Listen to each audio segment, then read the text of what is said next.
guys?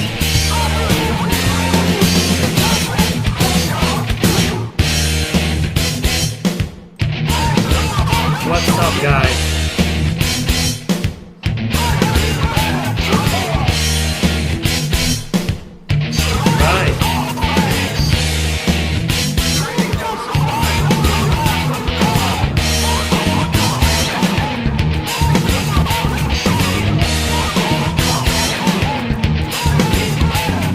Can you hear it? Can you hear me? You can hear me. You probably can't hear it,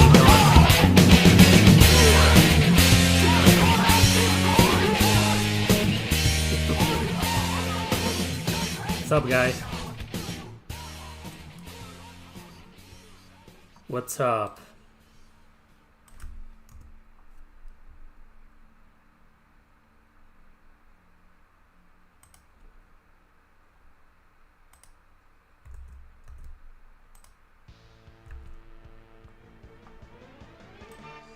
Yeah, I don't know that one.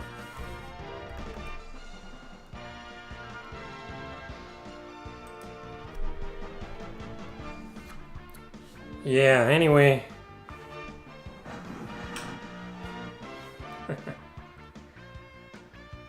What's up, guys? What's up, everyone? I don't even know what was louder, the music or my guitar. Probably music because it was like really loud.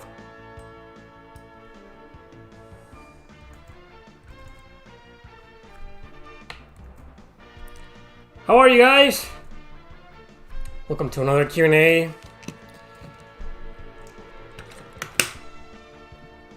What's up? What's up, everyone? Turning on first before you start playing? What? You couldn't hear the song or my guitar? What couldn't you hear? I'll do it again if necessary.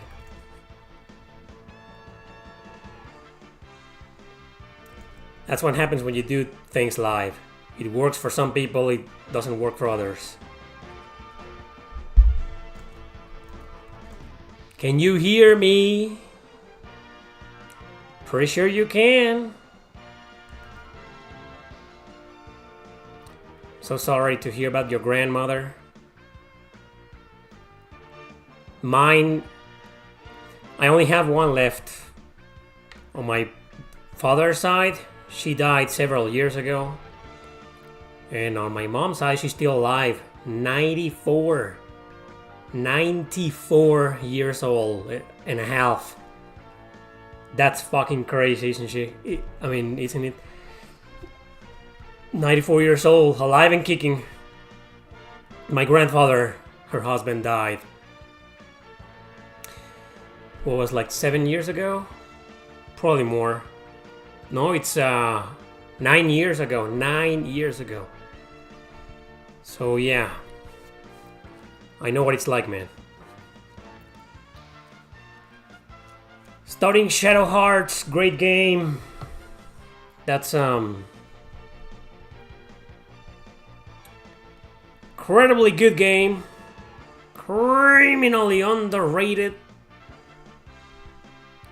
I remember when some people thought it was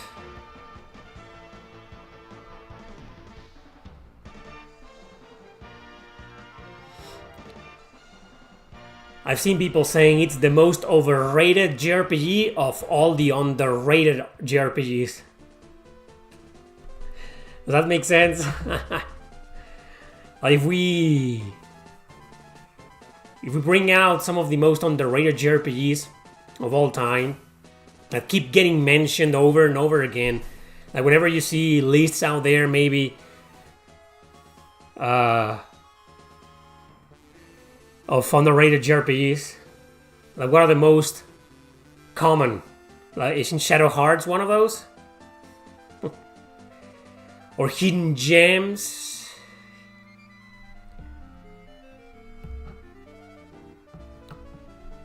No, it wasn't Grandia. Same composer though. It was from Lunar 2, and this right now is from Shining Force 2, Sega Genesis.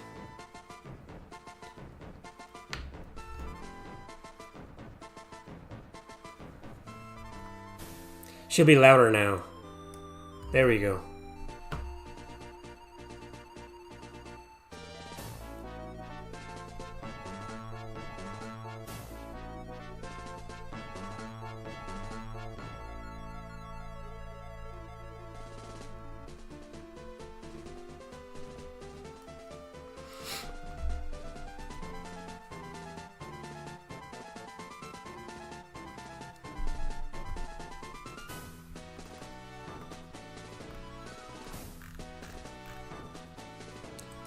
Well, if I play again the guitar,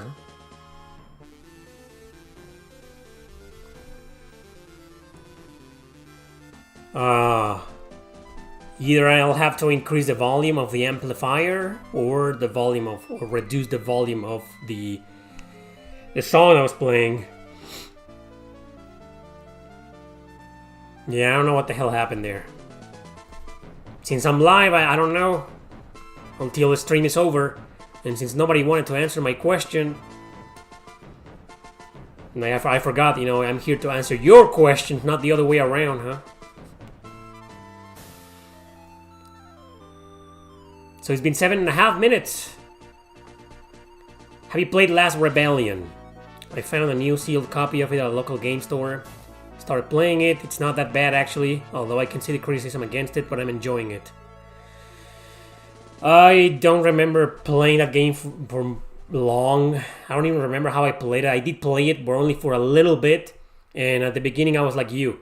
I was like, yeah, it's not a bad game, you know, but unfortunately, that's the only opinion I can give you based on, I don't know, 15, 20 minutes that I played out of it. I'd love to review that game one day or play it to see if it's really as bad as they say.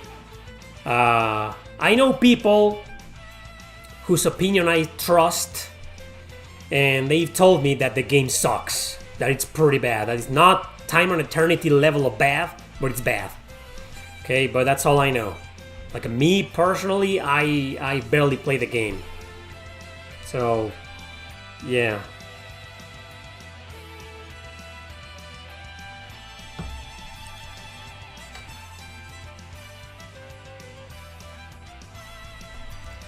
These trails, this is kind of loud.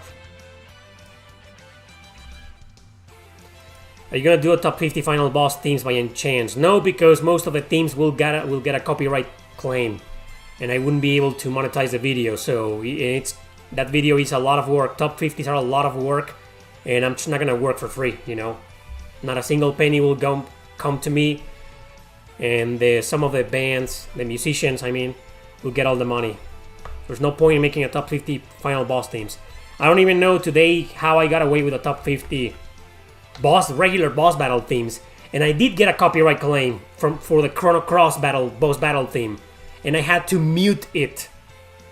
So, no. I wish I could though. I'd love to do one, but nope. I just read your book. I think it's wonderful. Keep going. Which one of my books? I have like 10 books. Which book did you read? What was my question, Praetor? I was playing the guitar at the very beginning of the stream, and a couple of people said that turn it on, and I was like, turn what on? And they didn't answer anything, so yeah.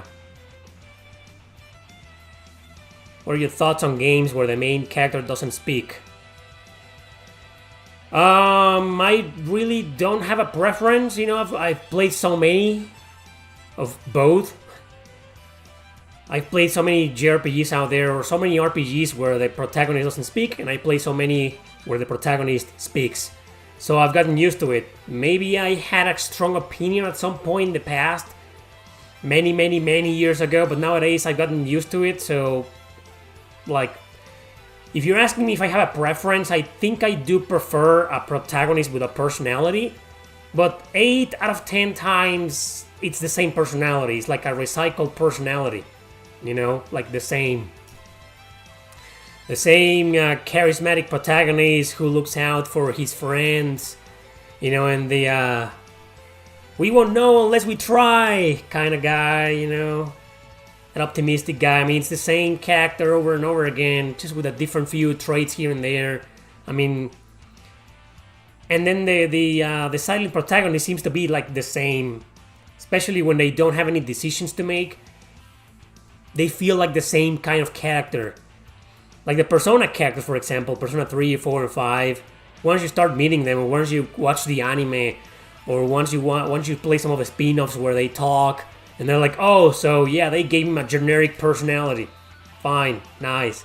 No edgy personality, no shy, no intellectual, no wise ass, no, I don't know, nothing really different from your average everyday protagonist. So my answer is I don't really have a preference nowadays. It's more about the journey than the ending or the personality. Any retro game retail online recommended, especially for you? What are you talking about? Why are you assuming that I live in Europe? What makes you think I live in Europe and I can recommend you a retro game retail online store?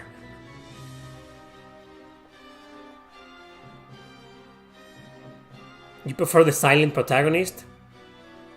I feel a lot of hatred for them too. I don't know why. I mean, I don't know. You read Terra Gaiden, the only one that's available in Germany? Well, that's weird. Every single one of my books should be available in Germany. Most of my books are available in like 12 different countries, and they all should be available there. When did you buy it? Because Amazon is a fucking pain in the ass, you know, for books. You publish something, and if it doesn't sell like 10 copies every month or more, it kind of delists it, even though it shows me, the publisher, you know, that the book is still online and available, when in reality it isn't. And the trick, and a lot of writers have complained about that to Amazon, but Amazon couldn't care less to fix the issue. It's a bit of a glitch. So the only way we can do to fix it is to reduce the price by 1 cent, or increase the price by 1 cent. You live in North Korea and cannot get any of my books? You live in North Korea and you can use YouTube and watch me? Like, I find that really hard to believe, man. How the hell are you even doing that? Virtual private network? Okay. You're right. I didn't think of that. Anyway, I'm glad you enjoyed the book, man. Hey, Awad Khalid, thanks for the donation. He says, long time ago I wrote you on Facebook. I want to send you some game-related things. If I was going to return to Iraq, but I decided to stay in Germany to make up for it. I'll show support this way. Much love. Thanks a bunch, man. Yeah, I closed my Facebook page about 2 years ago, maybe? Yeah, I think it's been like 2 or 3 years since I shut down most of my social media. Twitter, Facebook, Discord, you know. Well, Discord was a little bit more recent, like a year ago. The dear leader gave me a VPN. Oh, that's cool, Tyson.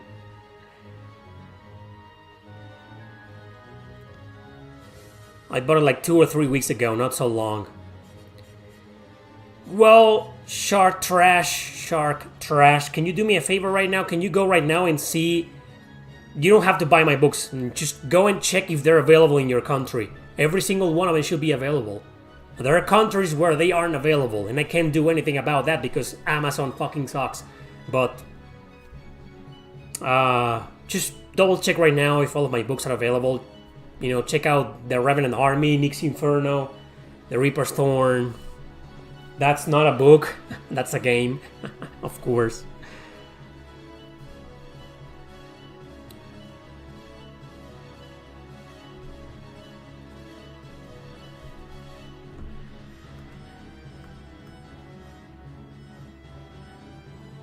Planning on finishing Soul Trigger? Yes, I am. Right now I'm still playing Atelier Sophie, and I really want to finish that one first. If I can. I've heard it's one of the hardest Atelier games, and yep, I've confirmed that. It is fucking brutal. I mean, brutal for Atelier standards.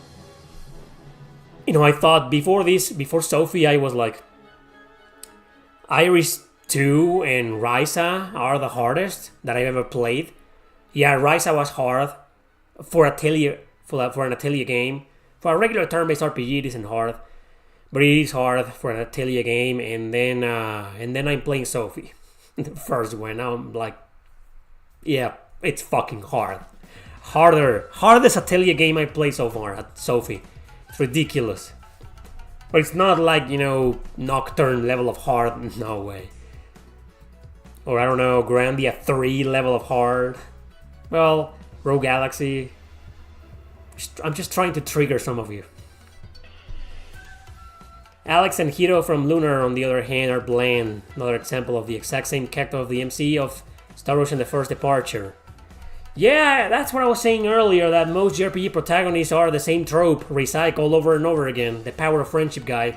And the guy that kind of tries to be like reasonable, not having strong opinions on anything. The goody two-shoes, friendly guy, reliable guy, optimistic, charismatic. I mean, it's the same fucking character every time. Is Alchemist of Dusk a good Atelier game to start with? So that's Sophie, right? Or is that Aisha? Yeah, that's the Dusk trilogy, is Aisha. Because Sophie's the Alchemist of whatever and the Mysterious Book, something like that.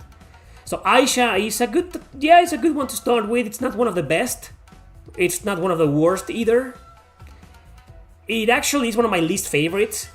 It's a good game, just don't underestimate it, okay?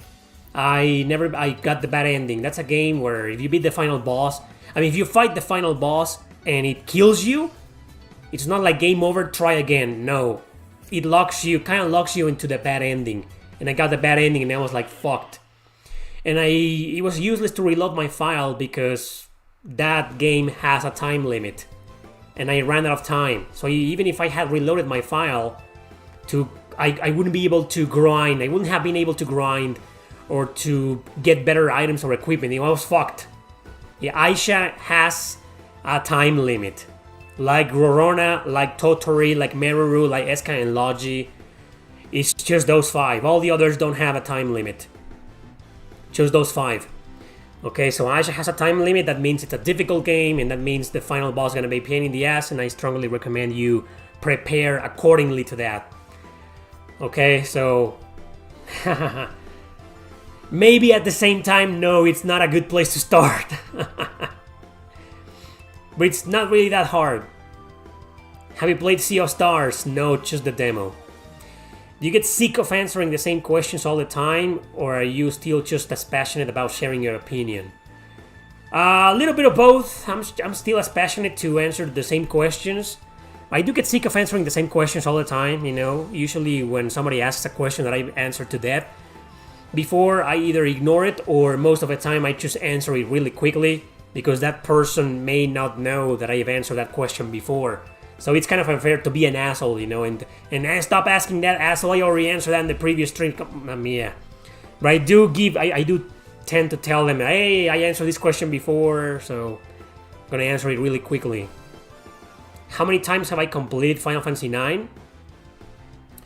So, 4. Yeah, because I did it by myself first. I did a playthrough with my sister, believe it or not. We beat the game together because it has multiplayer. Final Fantasy IX, for those who don't know, has multiplayer.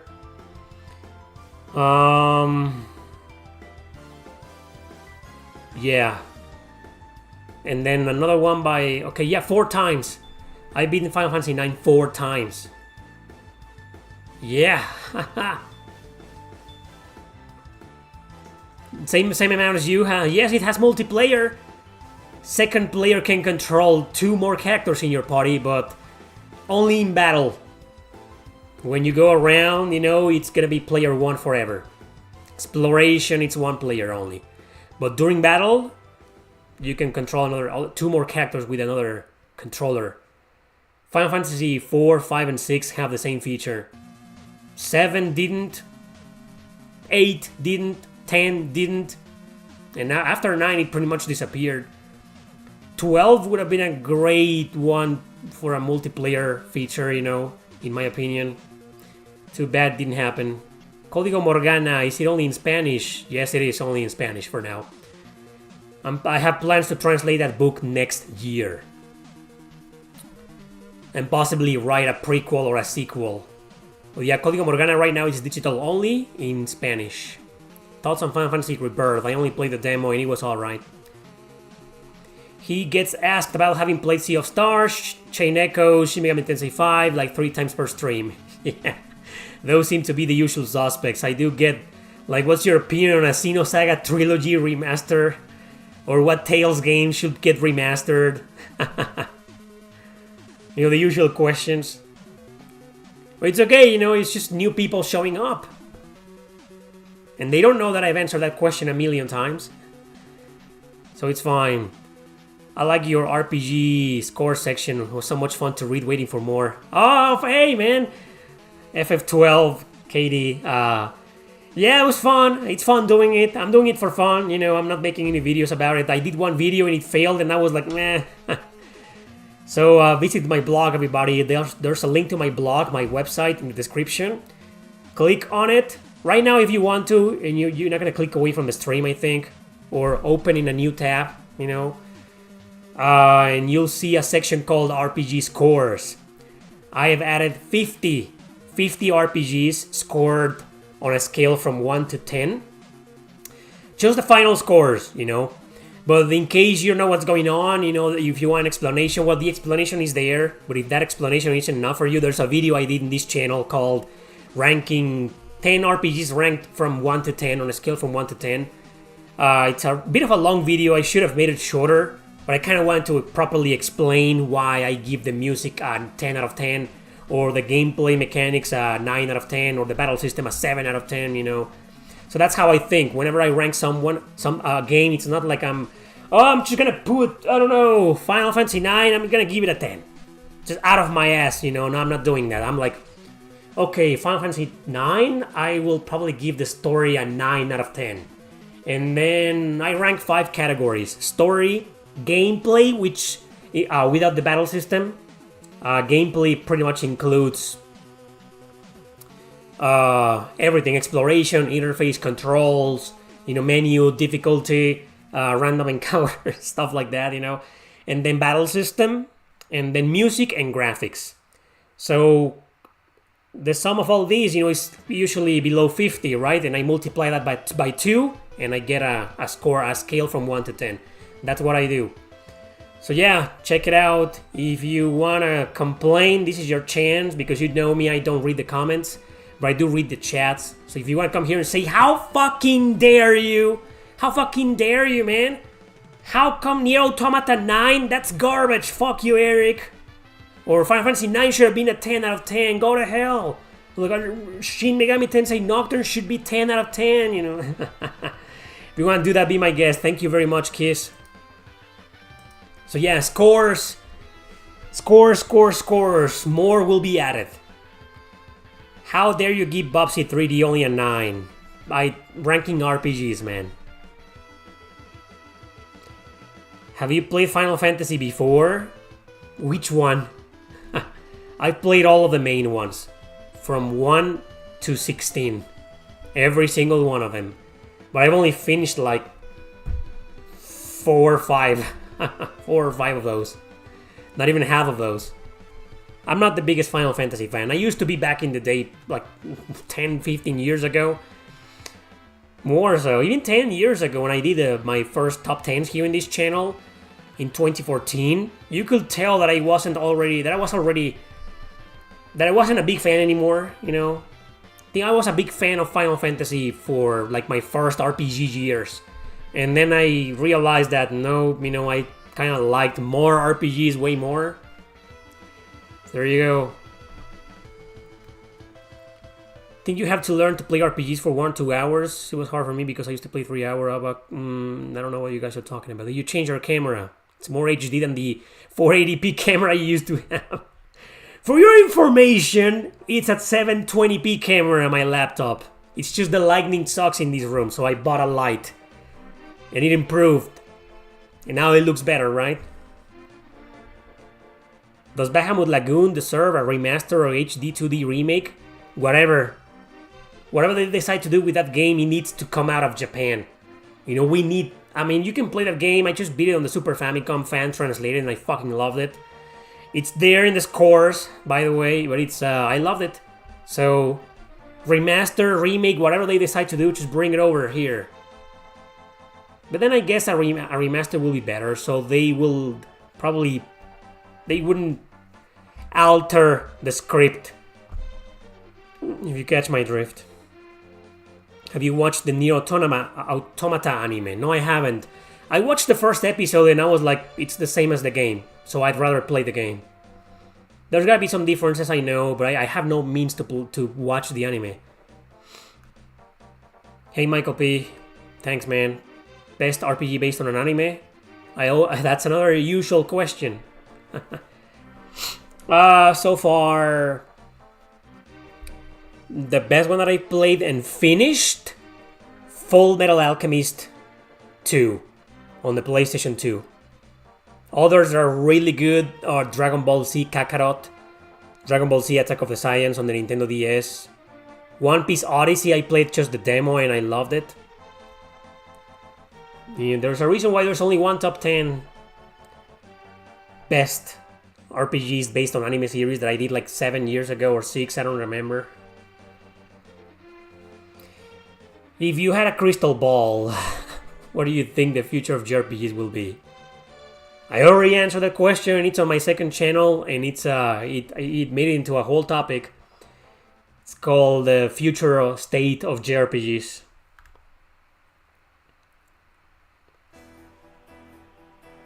Oh, wait a second. Feel free to take it in any direction you like, gameplay systems, etc. Oh, okay, so I get to decide. Okay, because I have sadly predicted the pathetic, miserable, and annoying future of JRPGs nowadays. But if I was to decide, I will get rid of every single politician involved. And I will let studios develop JRPGs however the fuck they want. You know, with no pressure, no political pressure for anybody. You know, no mafia involved. Just complete freedom, complete free speech, complete free creativity, free will, complete freedom. You know, creative freedom and creative control too. Like full creative control, I will give that to every single one of them and let them do whatever the fuck they want. That's my answer to you. Do you think Square Enix will ever make original JRPGs again? Or will they just keep milking their established franchises? I think they will just keep milking their established franchises and rip off other successful ideas that other successful franchises have done. That's what they've been doing for the past 10 years or more. Do you think the Crossbell duology is underrated? I think it's one of the most beloved sagas in the I mean, yeah, I don't think it's underrated, no.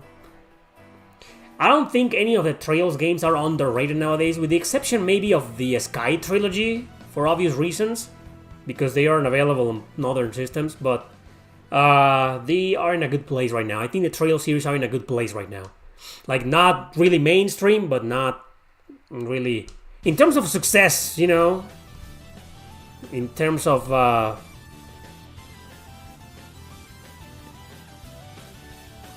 Haha, come on Tyson, obviously Miss America localized the game, Trails through the E-Break. Of course they're gonna shit on everything that disagrees with their ideals. Trails through the E-Break is a Yuden Chronicle again. The localization was fucking politicized garbage. Okay? Would you like it if Eternal Poison got a port on the PS5? I would like it, yeah. I own the PlayStation 2 version, and if it's like $5, I will get it. I'm still waiting for John Dark to go down to $5. Because right now it's 10, and I'm like, I'm not gonna pay 10 for a game I already own. I own it physical, and I can emulate it for free anytime, so... I can do the same with Eternal Poison, right? But if it gets ported to PS5, digital, with upscaled graphics, you know, I will probably buy it and play it and stream it. But that's Atlus for you. Atlus isn't known for remastering or port obscure games. Hey JA, please no more over underrated discourse. Okay, how would you feel if there was a Final Fantasy XIV single player spin-off? Well, I wouldn't play it nowadays because Square Enix is controlled by the evil mafia.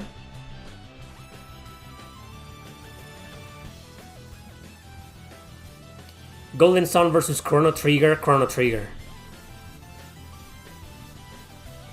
Pretty much LTV. I wasn't even gonna bother playing it, but a fan got me the special edition, and he will send it, I don't know when, at some point. But I'm not looking forward to playing Trails Through Daybreak anymore. The localization ruined it.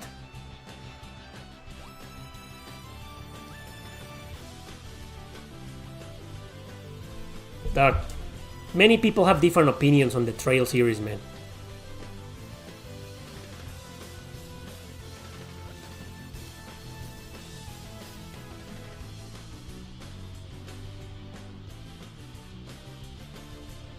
Lloyd is such a boring protagonist. Granted, he's not like the best protagonist. He is a bit different from your average cliché. For starters, he's not a high school student or anything. But he's kind of like 18, right? And he's a police officer, a graduated detective. So I think Lloyd is a bit of he's an interesting protagonist. Just far from being one of the most interesting or best out there. But yeah, it's okay. You know, Rean Schwarzer is the same. But they, not even together, those two guys hold a candle to Estelle.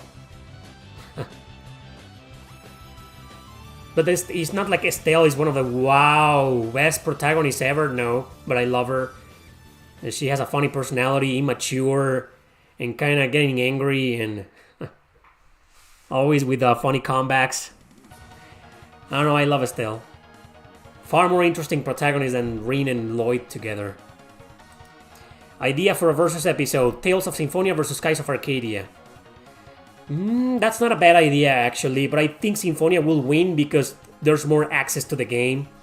It's on GameCube, PS2 if you play the fan-translated version, if there is one, PS3, Switch, PS4, Windows, whereas Skies of Arcadia is stuck on the GameCube and the Dreamcast, and unless you emulate the games, you're gonna have to pay a lot of money for it, so Symphonia will probably win. That could have been a good idea for a versus episode like many years ago, when the prices weren't fucking stupid. But nowadays, everybody's just gonna use that argument. They're gonna be like, "Oh, Tales of Symphonia, you know, it's just a more popular game." But for someone who's played both, you know, it's a good versus idea. When do you think the Final Fantasy remake? When do I think the Final Fantasy IX remake will be released? Is it actually official? That's another question I get like 10 million times in the Q&As. I don't know, and it's not official. Did you take a look at Booger Man? No, I forgot, man.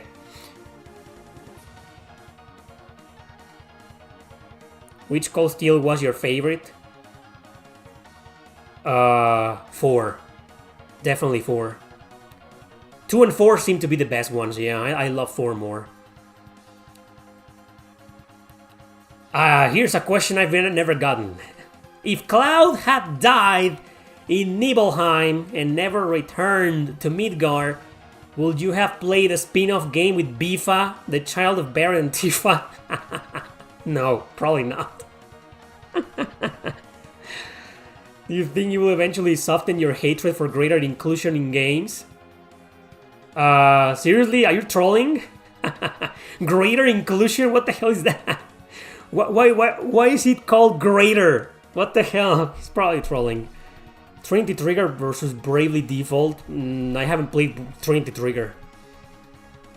Where's the fan for the Final Fantasy 13 that I haven't seen here? I've seen fans of Final Fantasy 13. Yes, I have.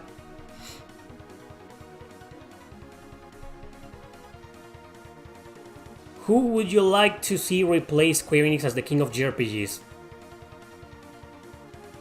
The king will probably become another puppet of the government and the mafia nowadays, so no one. I don't wish that horrendous fate to any other company out there. I'm doing well, Danny. Thanks for stopping by. Bravely Default on Switch is really good. The second one. Yeah, it's okay. Do people really need to get the physical copy to be able to play? I always try to do so because I'm a collector, but Skies of Arcadia, I'm okay with pirating, of course. I don't know, a lot of people do. They're like, they straight out refuse to play games unless they own it physical. I don't know why. People think differently, you know, that's all. Without emulation, I've said this 1,000 times, you know, without emulation, this channel wouldn't exist.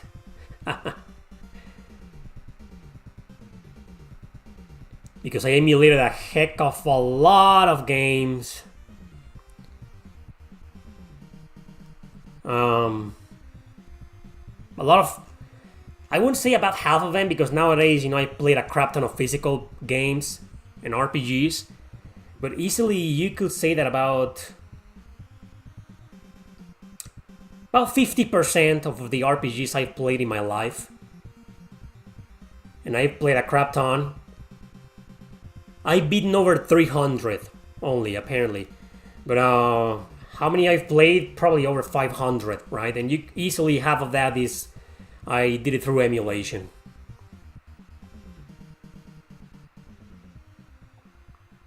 Can you imagine that a scenario where you put the Final Fantasy 13 on a Versus episode and basically lost by a landslide? I wouldn't even... Oh, yeah. I will have to put Final Fantasy 13 against something on its level. I don't know. Diofield Chronicle versus a Euden Chronicle.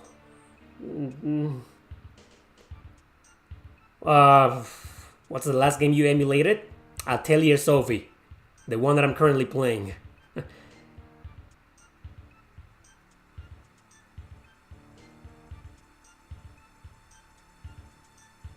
What is my favorite season of the year? Probably winter.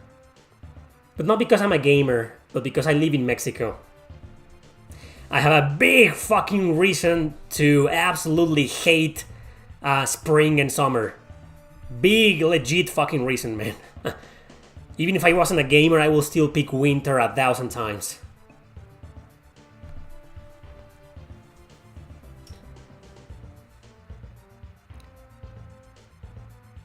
How many of those 500 would you guess you actually own physically? Probably have...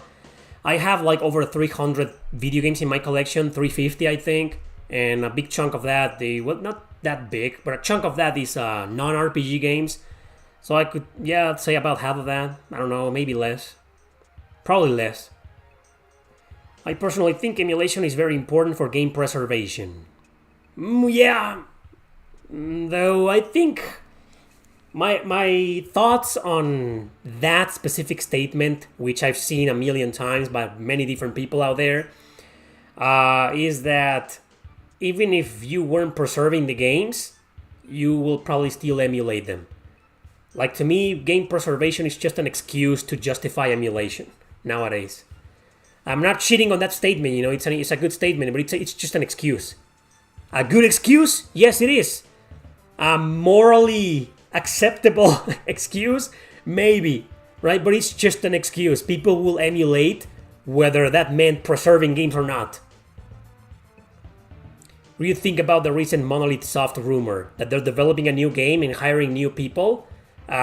Is that the one you're referring to? If so, then I think it's a good idea, you know, to develop a game that isn't Xenoblade. Like, yeah. Hopefully it's Project Cross on 3. But I doubt it.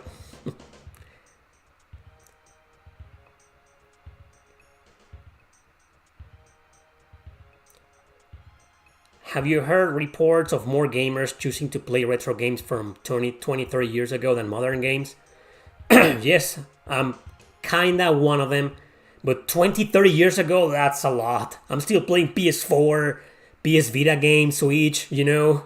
I don't need to go that far apart, that far away.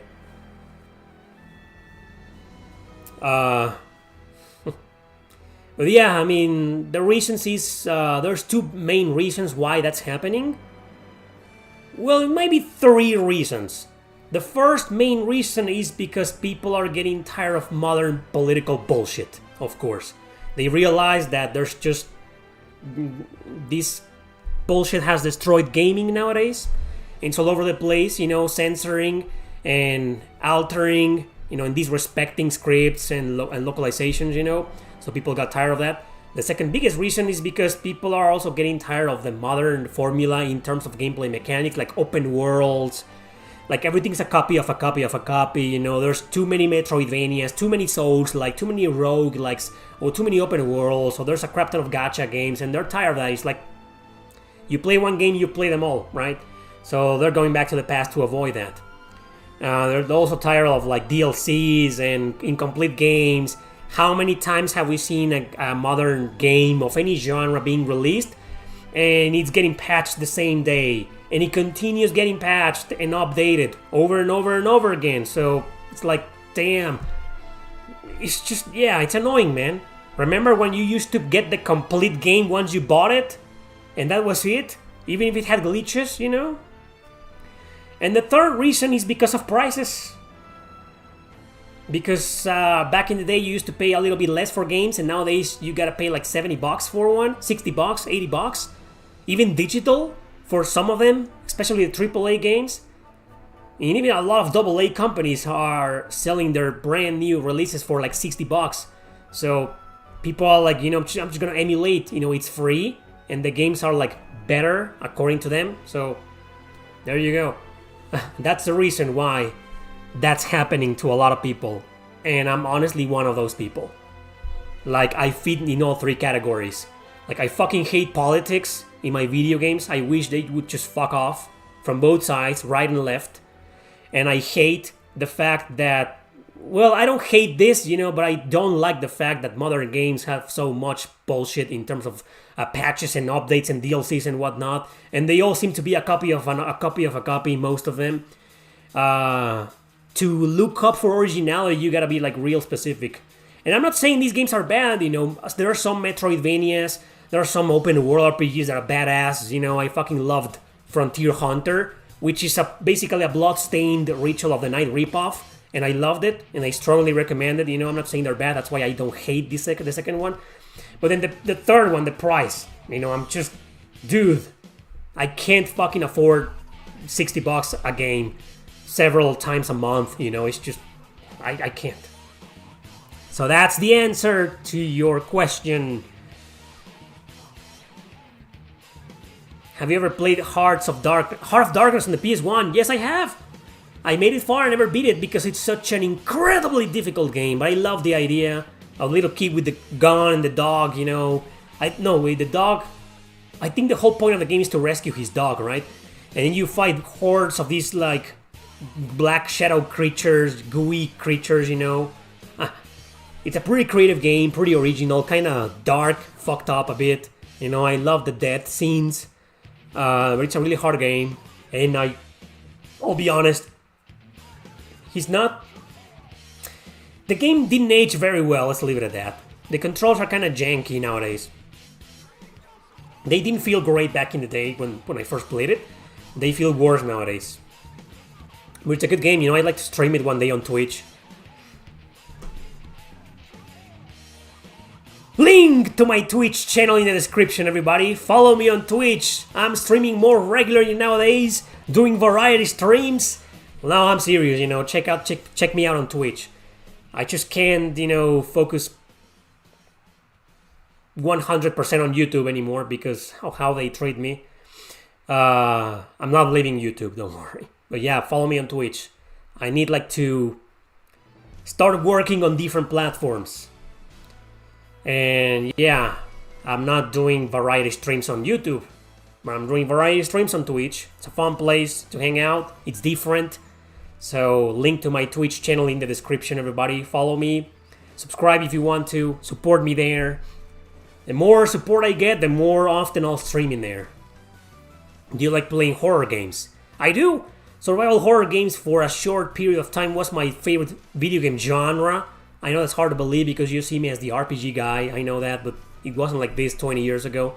20 years ago, it was my favorite video game genre, survival horror games, so I played a crap ton of them. And I still do. I still do nowadays, every now and then. You know, I was just streaming one on Twitch, speaking about Twitch, called The True. very low budget indie game, but for a low budget indie game made by one guy, the graphics were kind of like, and there's a kinky shower scene that shows full nudity. Hopefully, I didn't get demonetized on Twitch, thankfully, but hopefully that won't, I don't know if I'll be able to upload that stream on YouTube. So, it's a bit of a survival horror game, but it starts kind of slow. Anyway, so the last one that I beat is Tormented Souls on PlayStation 5. That was like a month ago. 1 or 2 months ago. 2 months ago. I fucking loved it. Yeah, so I still play survival horror games. Not as often as back in 20 years ago, but every now and then.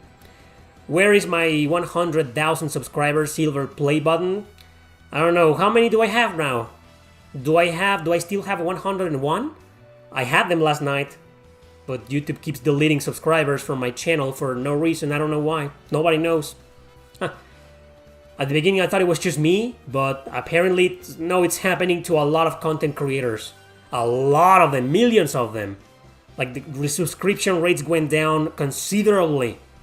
And yeah, the biggest reason is because on December of last year, YouTube started deleting accounts that have been inactive for over 2 years. That's crazy. So now you know, guys, if you have a Google account, subscribe to any YouTuber or whatever, you know, that you haven't used in almost 2 years, use it. Just all you gotta do is log in and that's it. I don't know, click on a video maybe. Like a video, and that's all you gotta do. And they will leave that account alone for 2 more years. So if you have other accounts, because I did. You know, last year I had like 2 accounts that I haven't used in a long time, and I just logged in, and that's it, you know. They weren't deleted. So, but they started this massive purge last year, and it affected everybody. Even some of the big YouTubers I follow have been struggling. I'm like, what the hell?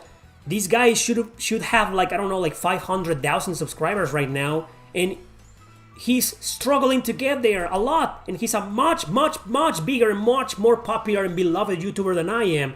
So when I saw that, and then when I saw them complaining about this, I was like, oh my god, I'm glad I'm not the only one. But yeah. Also, I do have 101 right now. It only took me 5 months to get there, baby. Anyway, my play button, my silver play button is like in a box down there. Speaking about horror, have you watched a movie named Hereditary? No, I haven't. Sounds familiar, but I haven't. Oh, thank you, Foxhound. No problem, man. There are many ways to support this channel financially. I've been saying this for years. I mean, yeah, donations help a lot, of course. Even if YouTube keeps 30%. But, you know, by stopping here, by watching my videos. Oh, it's very simple, you know, just watch my videos. Don't fast forward my videos, just watch them from beginning to end. I've heard that liking the video helps, but I doubt it. Because I had videos that have a lot of likes, and they were unsuccessful. And I've also had a lot of videos that had a crap ton of comments, and they were unsuccessful. And I've had a lot of videos that barely have any comments, and they were very successful. So I don't really believe in that. You know, liking a video helps, or like leaving a comment helps. Not for me, you know, and that's the proof right there. But anyway, leave a comment maybe. But by showing up here in the Q&As, you know, engaging, you know, just watching my videos, following me on Twitch, it helps, you know. I make money. And you don't have to pay a single penny to me.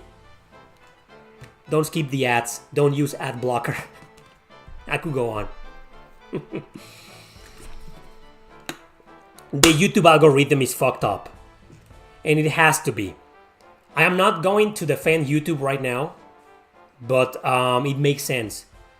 If the algorithm was easy to understand or transparent, people will take advantage of it. That's what happened many years ago. I don't know many of you. Here's a random example. Okay? So, I don't know how many of you remember this. This is like, 12 years ago, probably more. There was an option called YouTube Repeater. Because most of the videos back then, 14 years ago in 2010, you know, most videos, most content in YouTube was music. And people were using YouTubeRepeater.com to play the same song or the same playlist over and over again.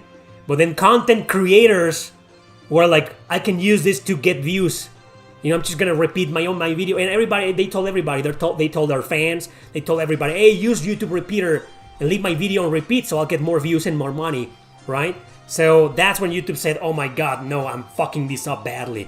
So I need to start like making the algorithm a bit more tricky. They got rid of YouTube Repeater. Anyway, so that's just one random example of many things that YouTube has done over the years. And while the algorithm seems more evil and unfair and fucked up and totally against a lot of people and very discriminating, they are discriminating people who speak against the narrative and the message, you know, and the inclusivity that someone mentioned. I don't know if that person was trolling or not. Hopefully they were. But they do discriminate. So the algorithm is fucking bad, evil, garbage nowadays. But I understand why, technically speaking, you know, no one can figure it out. Because if they did, they will take advantage of it. So that's all I wanted to say. It's hard to say something in favor of YouTube nowadays. But the best thing about YouTube is that, you know, I have 100 people watching here. And they're hanging out and they're here, you know, so... It brought us together, people. Not everything is bad on YouTube. You just picked up a copy of The Cure Disintegration. Wow, that's a really good... That's the best The Cure album. One of my favorite albums of all time. Oh yeah, I'm wearing a The Cure t-shirt. I still like The Cure, despite the makeup they use, you know, it's kind of like, back in the day it was cool and unique, androgynous, you know, but nowadays it's like, you know what, Robert Smith? Maybe you should stop. Well, people might misunderstand. You know what happened to Maynard James Keenan from Tool? Wow, he was really pissed off. Maynard he's always been a bit of a cross-dresser, you know, for his live shows since the early 90s, you know, but he makes these, I mean, really bizarre outfits or makeup, you know, he looks fucking ugly, you know, he does that on purpose. He's into that stuff. He likes that, you know, not exactly drag, but maybe drag, well, I don't know, right? But yeah, he does that.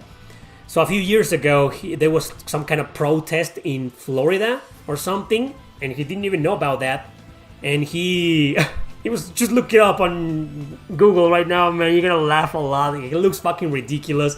Like, he put up a wig, a short hair blondie wig, clowny makeup, and like huge fucking tits. He looked really funny. You know, I mean, he played the entire concert like that. He looked fucked up. But this is something he's been doing for years. And then all of a sudden, a lot of people were like, "Oh yeah, Maynard James Keenan supports LGBT and blah blah blah," and he was like, "No, I've been doing this for years." And he said in an interview, "It's just fucking people make everything fucking political nowadays." And yeah, that's the reason why I think The Cure, Robert Smith should stop using makeup. Because it's probably gonna be the same. Like, oh, that guy uses like female makeup. Oh, he's in support of us. You know, like, no, he just likes that. Doesn't mean anything. There's nothing political. You know, he's just into that shit and that's it. Stop making everything fucking political nowadays, right? That's all I wanted to say about The Cure. Why do you prefer JRPGs over RPGs from other countries? Wow, I haven't answered that question in a long time. Nowadays, I'm a bit more open because indie RPGs have come a long way. And a lot of them resemble JRPGs. In fact, there's a lot of people that call them JRPGs even though they're not from Japan. You know, but I think I prefer them because of the gameplay mechanics. Maybe, I don't know, the girls look sexier and prettier usually in JRPGs, but that's not really a good argument. The big argument that I have is that I like the gameplay mechanics a bit more.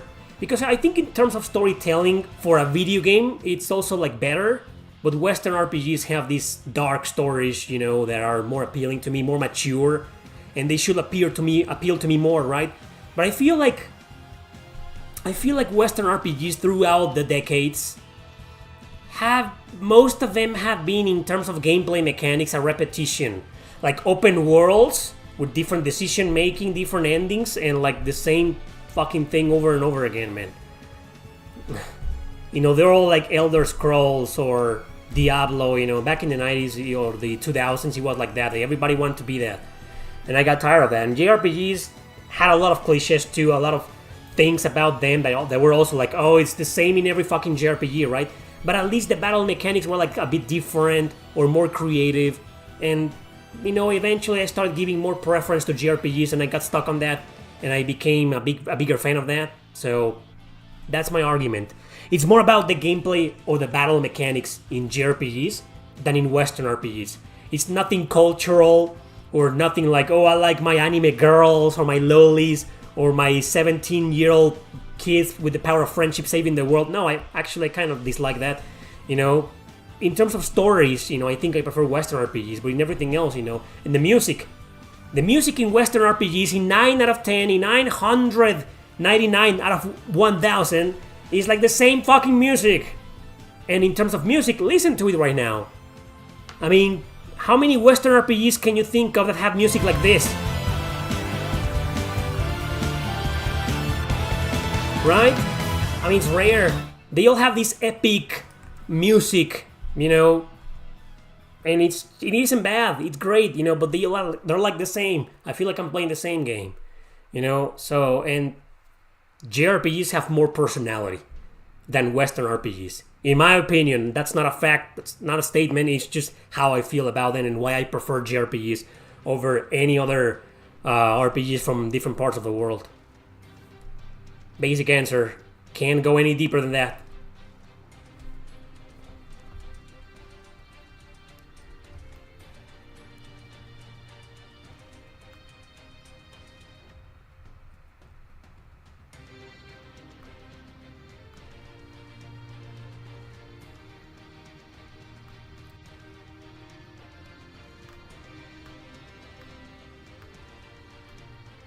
What? What are you guys talking? I want to see the Cure sing Down with the Sickness.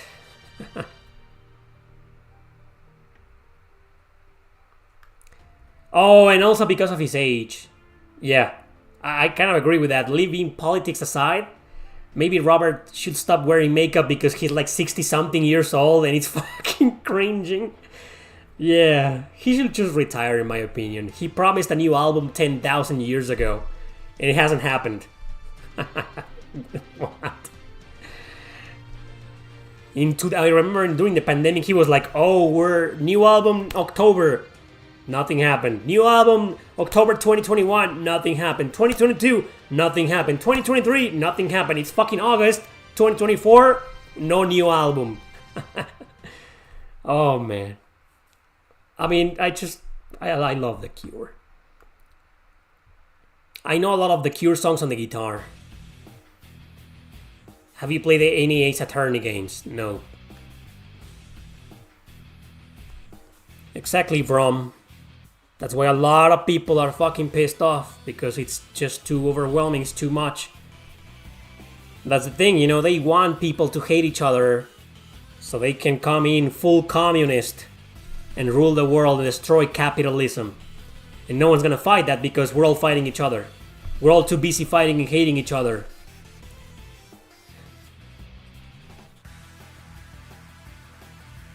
What console do you have the most physical games for? PlayStation 4. In fact, I did a video showcasing my entire PS4 collection because I have over 100 games. I think I have like 102. And there's a video in my main channel, look it up. Just type PS4 collection Erick Landon if you want to watch it. But yeah, PS4. And second will be PS2. I have like 60 plus games. If you could make your own RPG, what would you base the plot on and what animation style will you use? Animation style I wouldn't know, because I will have to hire someone. It will probably be Gothic, right? But animation style as in like 2D or 3D or like more anime-esque, or I wouldn't know. I will probably aim for something that looks like anime, because I'm a big JRPG fan, right? It wouldn't make any sense to make something like looks like The Witcher 3 or Skyrim. Nothing wrong with that style, but it's just not the style that I will use. I don't know if it will be in HD 2D. Square Enix holds the rights to that style, so it will have to be something similar. I don't know, it could be modern looking or retro looking. I wouldn't have any preference whatsoever, depending on the type of game. I will probably make it a strategy RPG, so I'm a diehard in the style of Fire Emblem, but different. I would just make it as unique as possible, but without overcomplicating it. And, removing like different stupid penalties in the equipment system, which I hate nowadays. Like, you equip something and some stats increase and sometimes are reduced. I hate that shit, man. But I wouldn't be like a Fire Emblem ripoff or I don't know, Valkyria Chronicles ripoff or anything. I will have to try to make it unique, to stand out, to give it that touch. I don't know, that's what I will do. And what will I base my plot on? Something like fucked up. And I will probably insult political bullshit.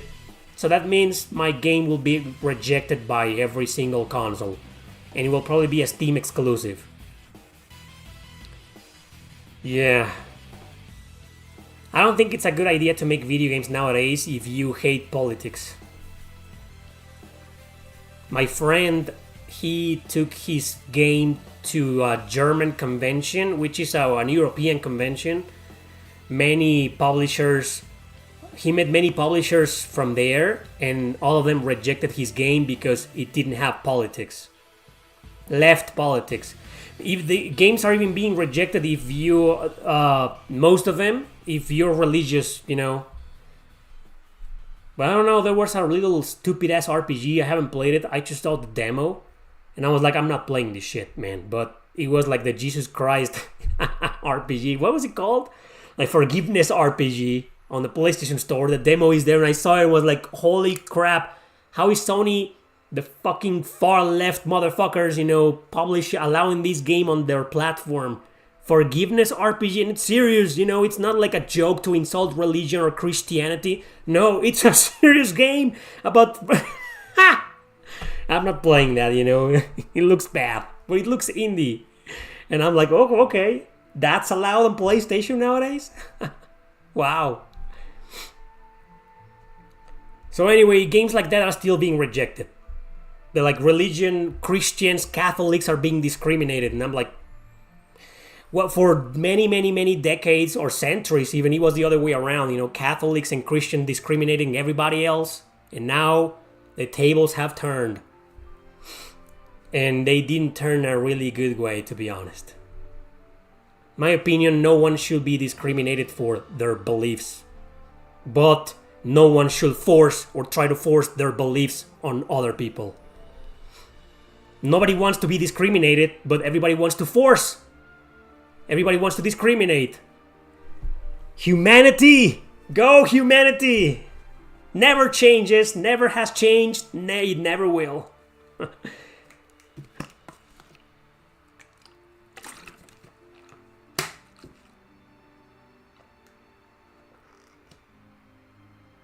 Yes, cultists. Yes. Pretty much. Not so dead end request. Well, because of I wouldn't type, write like young anime girls in sexy outfits. I wouldn't do that. But yeah, it will be more like Shin Megami Tensei. Yeah. Fire Emblem. A grid-based strategy. Like Redemption Reapers. Redemption Reapers was like a dream come true. Like an edgy, gothic, dark as fuck, grid-based strategy RPG, a little bit like Fire Emblem. When it just blew me away. When I played that game, I was like, it happened. It fucking happened, right? We need more games like that. So yeah, if you guys want to get an idea on how if I ever make an RPG, how will it turn out to be? It will be like Redemption Reapers, pretty much. But obviously my game will be a little bit longer. My story will be like messed up, like in the style of Chrono Cross.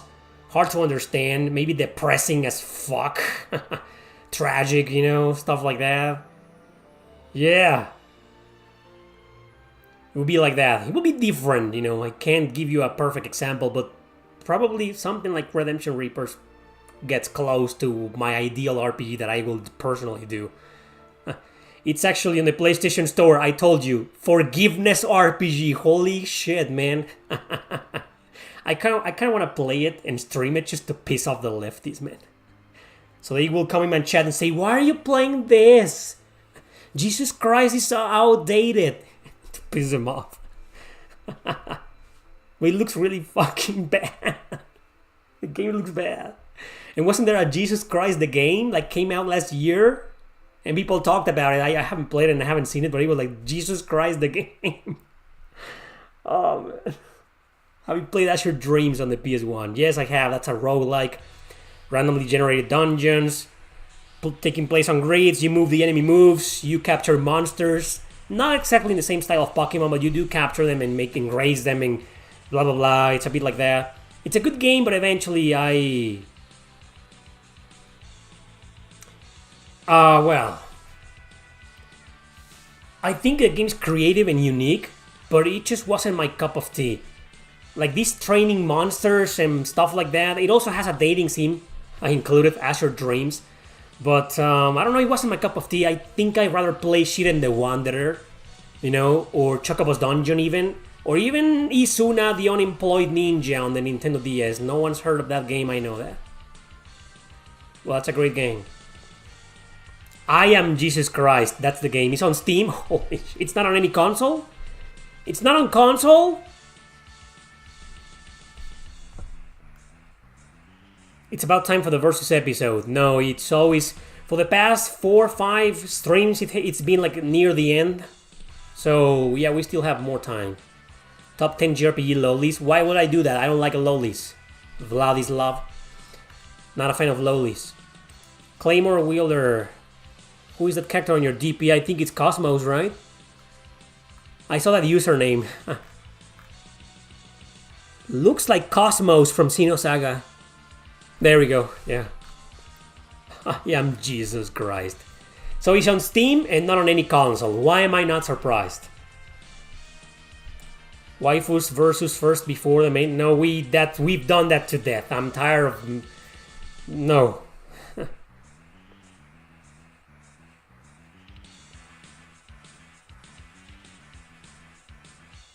I would love to collaborate with James Rolfe. He's one of my YouTube heroes. He's my favorite YouTuber, man, of all time. But I don't know if he would like to collab with me. Like, I'm really small compared to him, you know. I don't know. Maybe I can reach out to do something. Maybe if it's not a collaboration, maybe it will be an interview or something. I don't know.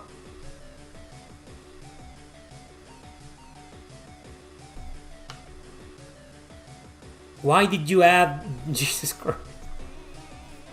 OST battle then? We can do that one of these days.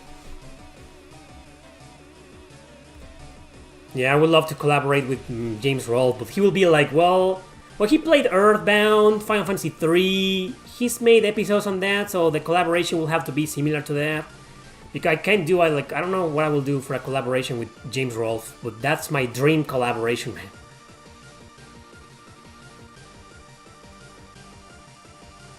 What?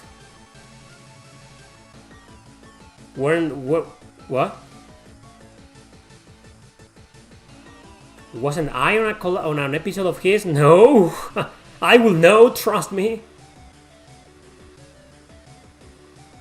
This is the Dark Spire battle theme, fucking amazing. Another person I would love to collab with, Mike Matei, of course.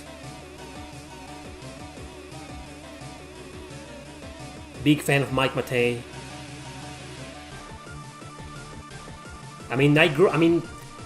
I've been watching James and Mike for over a decade, man. They are my favorite YouTubers and content creators. Best waifus from many JRPGs. We've done that before. I feel like a lot of you are purposely forgetting that.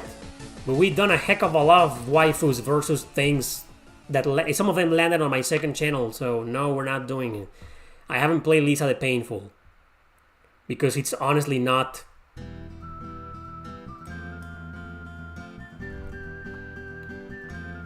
It's too loud. This is from Endless Frontier, Nintendo DS. It's a great, phenomenal game. People have recommended Lisa the Painful to me many times before. I don't know what it is. It's here an RPG. Still a fucked up RPG. People often recommend me Fear and Hunger, but it's a Steam exclusive. Maybe next year, once I get a new computer, I'll probably play it. But for now, I can't. My first AVGN episode was the Cheetah Man. Thank you, Yum Yum. How many Switch physical games do you currently own? About 21, 22, I believe.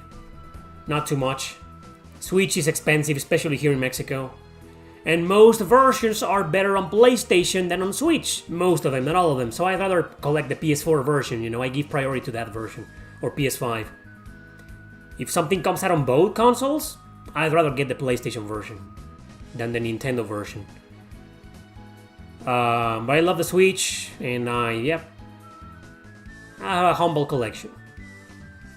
Hey Sultan, have you beaten Wild Arms 3? I have beaten every single Wild Arms except Crossfire, which I hated.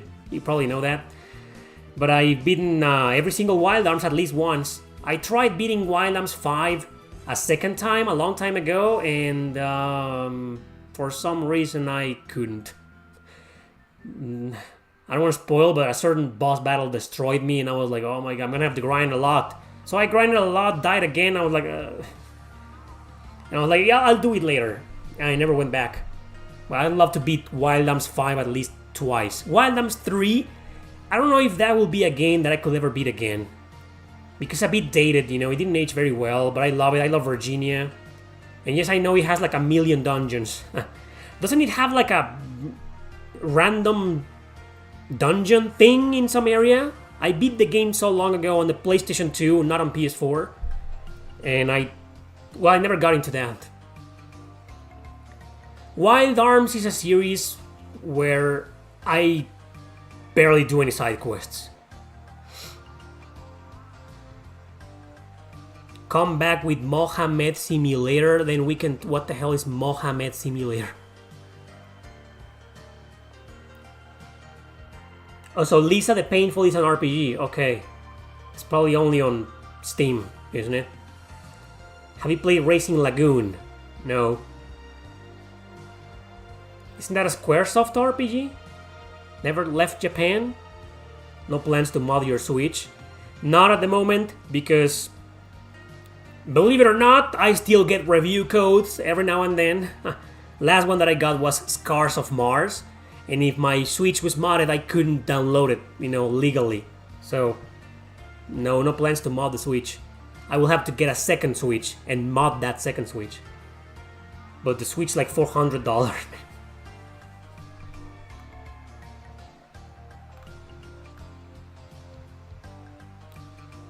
Oh, I'm sorry to hear that, Michael Thornton. But thanks for joining the... Oh yeah, the Q&A stream. I have a lot of physical Switch games.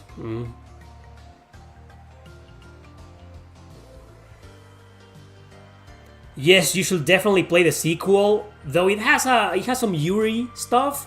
If you don't mind the Yuri stuff, it's much better than the first game. It's just, there's no visual novel anymore. No walls of text. No Arata, what was the guy's name?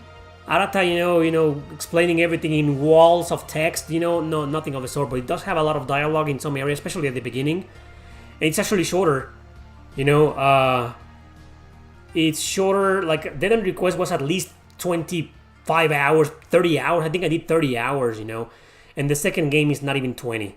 It's shorter, you know, but it's so good, so fucked up, messed up, it's freaking amazing, man. Play it. What is Yuri stuff? Yuri is something that's been there since the 80s in Japanese anime and manga. It's a term for lesbians. Simple as that. And yaoi is like a term for gays, you know. It's been a thing since decades, you know. Are you? Thank you, Yum Yum again. I don't think I'll get a Steam Deck unless it's like $50 or less. I'd rather get a better computer, and play Steam games on it. Plug it into my TV, it's just easier, Are you more optimistic or pessimistic and cynical of the future of gaming? Pessimistic and cynical, unfortunately. I'm a realist. I'd love to be more optimistic that all this political bullshit is going to end. But, I don't want to talk about that, man. Magna Carta 1 and 2 for the PS2. First and foremost, Magna Carta 2 is not on PS2. It's on Xbox 360. But Magna Carta 1 for the PS2 is a really good game. Takes a while for you to get into it and enjoy and appreciate it, but it's really good. Stick to it. I really recommend it. The second one, the 360, is not that great. It's good. I do recommend it, but not as much as the first one. I think the first one is better. But they're good, man. Yeah, play both. Lisa the Painful is on console? Where is it? I gotta look it up right fucking now. Lisa the Painful. Wow, it looks fucked up. So this is everywhere. PS5, Switch, PS4, Xbox One, Microsoft, GNU, Linux, Xbox Series X, Mac OS. It's everywhere. So it's by American studio Dingaling Productions. In 2014! So it's old. No political bullshit, so I'll probably like it, right? Okay, I'm looking at... Oh, it's like Earthbound. Not really my preferred... Not really a fan of Earthbound. And there's some fucked up stuff here. Like, what's up with this image, There's a guy with big teeth and a beard.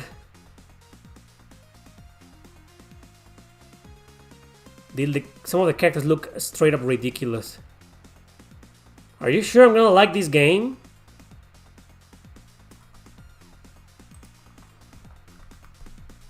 Streets of Rage music, people. I do watch Metal Jesus.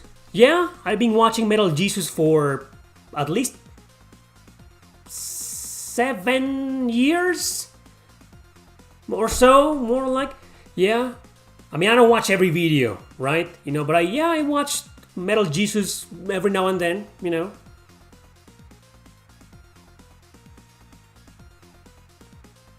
Yeah, there's a bunch of Atelier games that never came out of Japan. People feel like there's a lot. Like, oh wow, there's a crap ton of Atelier games, but they only know the ones that came out of Japan. Like, a bit, 30% at least, stayed in Japan. There's more.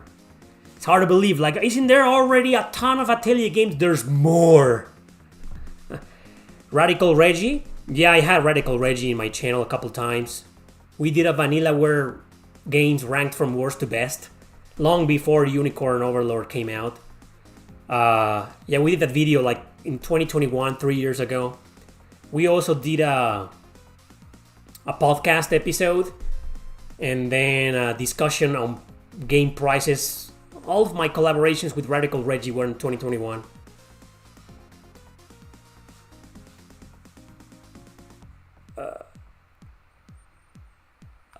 Okay, if I see Lisa the Painful for a decent price, because I'm assuming it's digital only, I'll play it. Yeah, that's the podcast. Me and Reggie did a collaboration. That was a podcast, that JRPG show podcast. Top 5 PS1. I remember he put their Parasite Eve 2 and Mega Man Legends in his top, and I was like, Parasite Eve 2? He's the only guy I know that likes Parasite Eve 2. I mean, there's a lot to like about Parasite Eve 2, except the gameplay. The gameplay just sucks, kills that game. But the graphics, the visuals, yeah, Brie, of course, the music, yeah, it could have been a good game. Are you hopeful or cynical? Or you already asked that. I'm cynical. Ever play any dot hack games? You're new to this channel, aren't you? I've recommended the dot hack games, especially the GU trilogy. Yes, despite Entrance. Entrance is voiced by Liam fucking O'Brien, man. That's my favorite voice actor, English voice actor of all time. I'm a big fan of .hack GU, the trilogy. I like the first 4, but they didn't age very well. I think they need some kind of remake or something.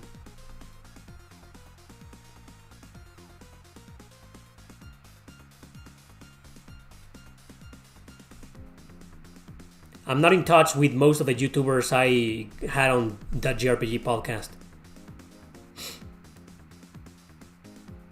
The JRPG show, sorry. Show, not podcast. 2 different things. And that's all I'm gonna say. Almost time for the Versus episode. Sword and Fairy. I know that game, Tyson.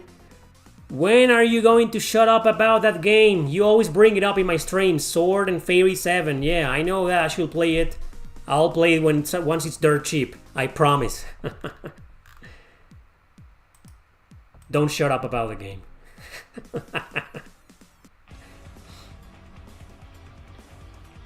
The woke legend.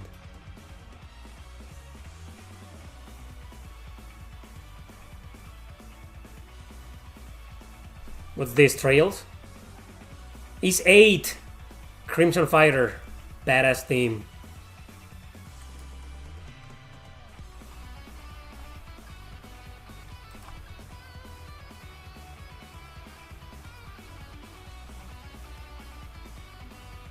Is 10? No, is 8. Is 8. Not 10. Thank you, Newcomb. Keep up the good work and making excellent content. You bet your ass I will, man. Thanks a bunch for the support, buddy. Sword of Convaleria. I almost got a review code for that game, but it was like a Steam exclusive. And I told the guys, the PR that reached out, if you release this game on console, you bet your ass I'll play it. I'll stream it, or I'll talk about it, you know. Send the game to me if you release it on console. But right now, it's only on Steam.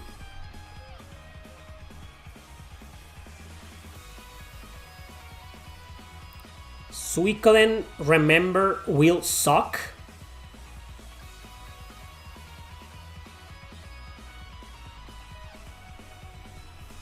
I don't know if that's gonna happen, Devil Rapper.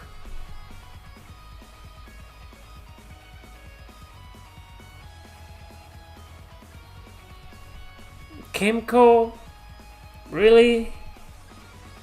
Oh, Suikoden HD will suck. In terms of what? We don't know what's gonna happen with the Suikoden remasters. I just hope they aren't like retranslated for modern audiences, you know. Let's just hope that doesn't happen, and Konami stays faithful to the original translations, you know. Let's hope. I don't hate Kemco. What's going on? I just recommended a game published by them called Cross Tales, you know, in a video. It's called Top 10 Surprisingly Good JRPGs, and it was there. I'm a fan of Mystic Chronicles on PSP. Love that game. Revenant Saga, another great game published by Kemco. So, but yeah, most games I'm like don't ask me to make videos on Kemco. Because 9 out of 10 are kind of generic, boring, the same game, recycled. It's like, they feel like phone games. Like low-budget gacha games, you know. They aren't gacha, but like phone games, you know. Like, But there's a few hidden gems in there. Did you play Golden Sun Collection on Switch? No, I only play the originals on the Game Boy Advance. Are you hyped for Visions of Mana? No. I played the demo and I liked it, but I'm probably gonna wait for the price to drop considerably a few years and then I'll get it. So I'm not really hyped for it.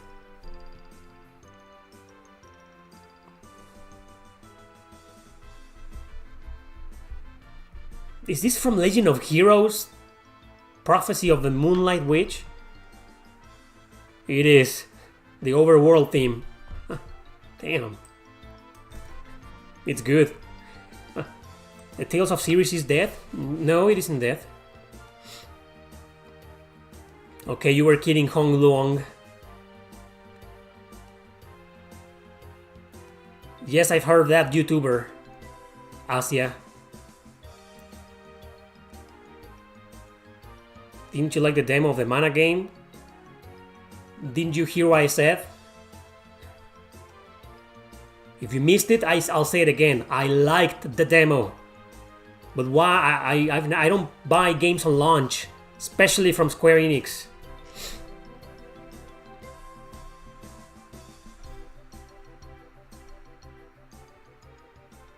Pineapple or pizza? Pineapple on pizza, yes or no? Hell yeah. Not my favorite type of pizza, but hell yeah.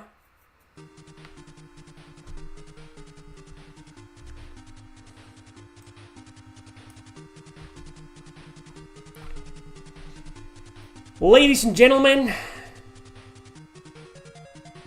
it's time to start the Versus episode. We've got today 2 games that are available on the Nintendo 3DS. Pretty well known. Not the super mainstream, but they're pretty well known. Okay? 2 3DS JRPGs. This is a good one. Actually, one of them is one of the most popular. Start poll. Here we go.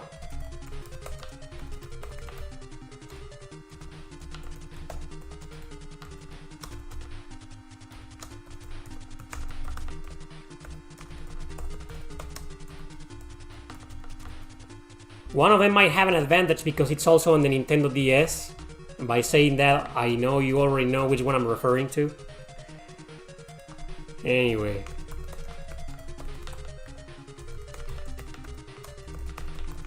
I have a feeling that my pick is gonna win, but I've been surprised before.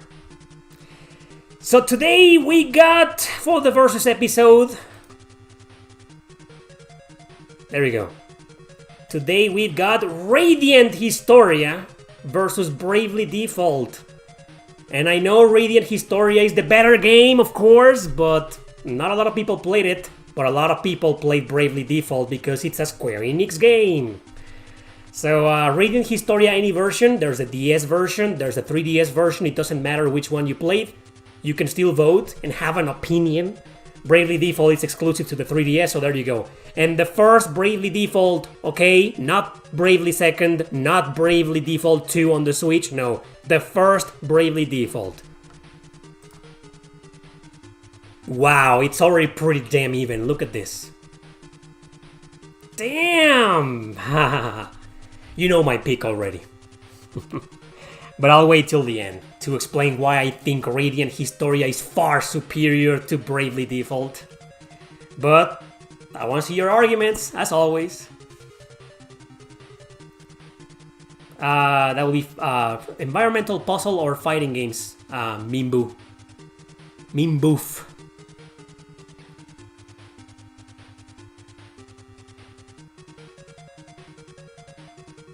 Oh, you'll have to sit this one out? Yeah.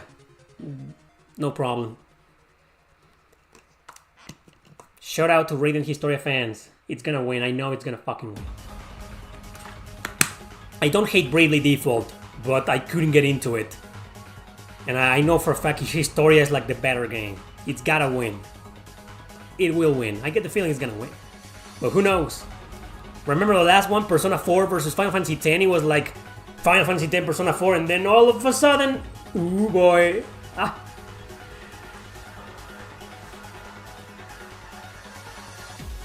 Newcom says, I voted for Radiant Historia. The battle system was very well made, but the story and time mechanics... What? But it over the top? You're gonna have to retype your... I don't understand what you're saying. Type it again, correct it.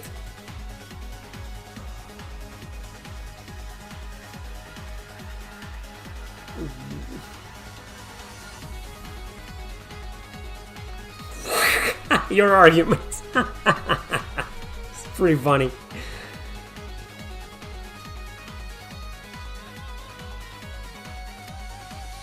Yum Yum says, I love the story on Radiant Historia, and the gameplay is easy for beginners to understand.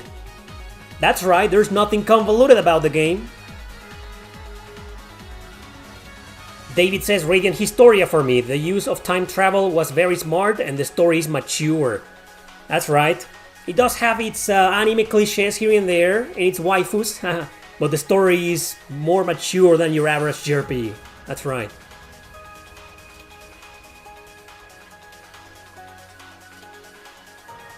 Okay, so I'll read your comment again now that I understand what you try to say. Newcom says, I voted for Radiant Historia. The battle system was very well made, but the story and time mechanics put it over the top for me against Bravely Default. And then Nick Tuga says, Bravely Default sucks. It's so boring, it's a slog to get through, but the final battle is pretty good. So despite being a slog, you pulled through and fought the final boss.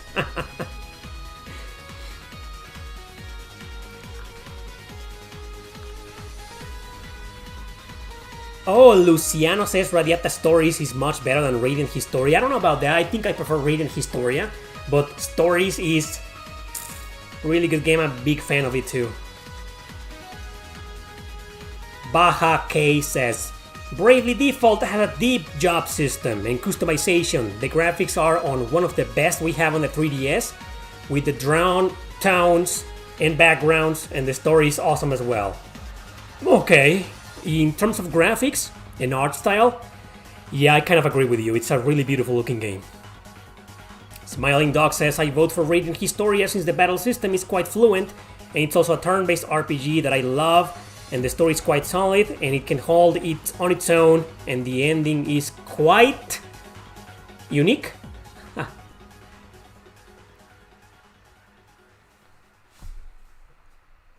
I didn't do this poll on purpose, you know, I legitimately thought Bravely Default would be like up there, but it's losing. But not by much. Oh, the story is touching and fantastic at the same time. It is touching, especially because of the time travel mechanics. Yeah, I agree with that. Well, yeah, that's... Someone could use it as an argument, Newcomb. You can turn off random encounters, but Radiant Historia has no random encounters, and the enemies aren't that hard to avoid, so...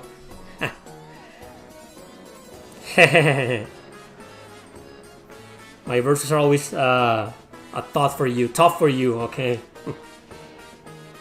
Yeah, there's been a couple of ones that weren't... I mean, every single versus episode is well thought out. I do spend some time.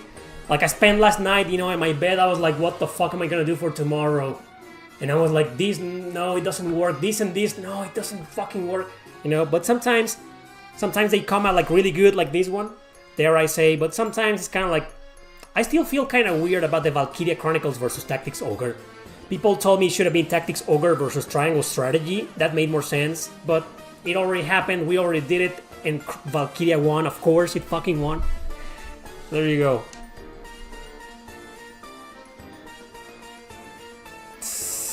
Radiant Historia is 110. Yeah, it's expensive, man. It's crazy. Emulate the game. Nintendo DS is so easy to emulate nowadays. 3DS is easy to hack. You have no excuse. Don't buy it. What's my favorite console and why is it the Switch? It's the PlayStation 2, buddy. Donsk says Bravely Default bored me. Its repetitive... its repetitiveness bored me. The ratio killed it. Radiant Historia is well-rounded for me. Okay.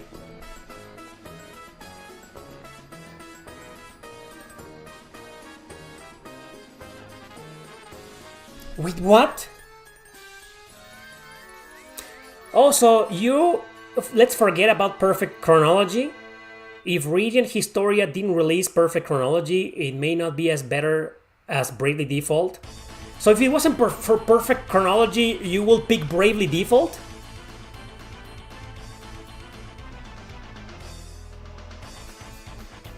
Luciano says, I bought a 3DS specifically to play Bravely Default, but after 30 hours I gave up, too boring.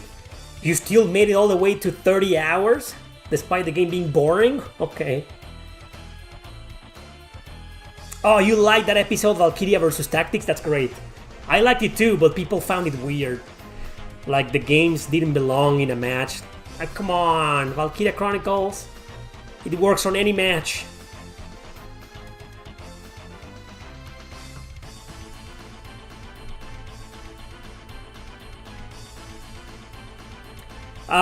Perfect chronology, I didn't feel it was that much better than the Nintendo DS version. Actually, I kind of prefer the Nintendo DS version because of the visual style. The art style, I think it's prettier, but that's just my opinion. But it's the same game, and Perfect Chronology has more content, more side quests, and a unique character that isn't playable, but it's there, you know, so it's the definitive version of it to play.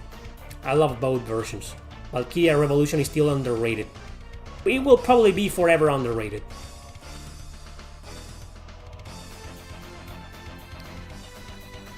In your opinion, Bravely Default is too much in your face? Trying too hard to be good? It makes sense. I actually agree with that. It's one of those games that try so hard to be good and creative and whatnot, and it's just not. It's a good game though, don't think me a Bravely Default hater. I did enjoy it. But you can think whatever the fuck you want, I don't give a shit.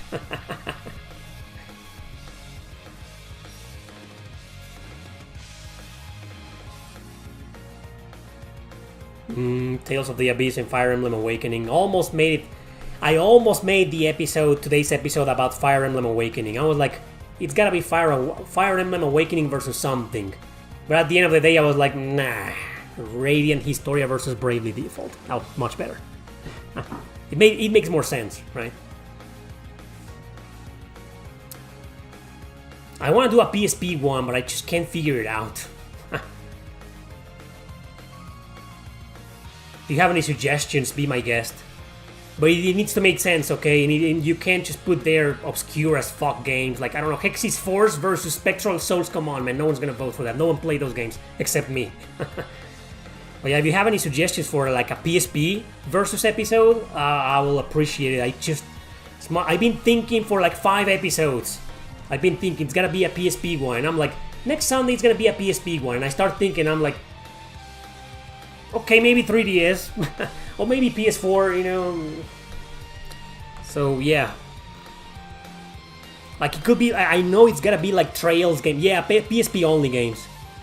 I mean, I could make, I don't know, Jeanne d'Arc versus, I don't know, whatever, you know, Fire Emblem Awakening, you know, because Jeanne d'Arc is on more consoles now. Yeah. No, Final Fantasy Tactics will win. Don't put Final Fantasy Tactics versus anything. Everybody knows it's gonna win. It's just an extremely popular and beloved game, man. Nothing's gonna beat Final Fantasy Tactics. Nothing. Maybe just Chrono Trigger. Maybe Persona 5. You know? Yeah, but PSP, like, I want to put Trails in the Sky versus something. But I think... I just can't figure it out, man. Problem with the PSP is like 95% of its library are obscure hidden gems games. People only know Final Fantasy, Jeanne d'Arc, Final Fantasy, Persona, Valkyrie, all the ports, you know, that's all they know. So, no, it's gotta be like, you know, Crisis Core is gonna destroy Trails in the Sky. Trails in the Sky has a lot of haters. Anyway, never mind. So can we go back to Radiant Historia versus... I need more arguments. Though it looks like Radiant Historia is gonna win, of course.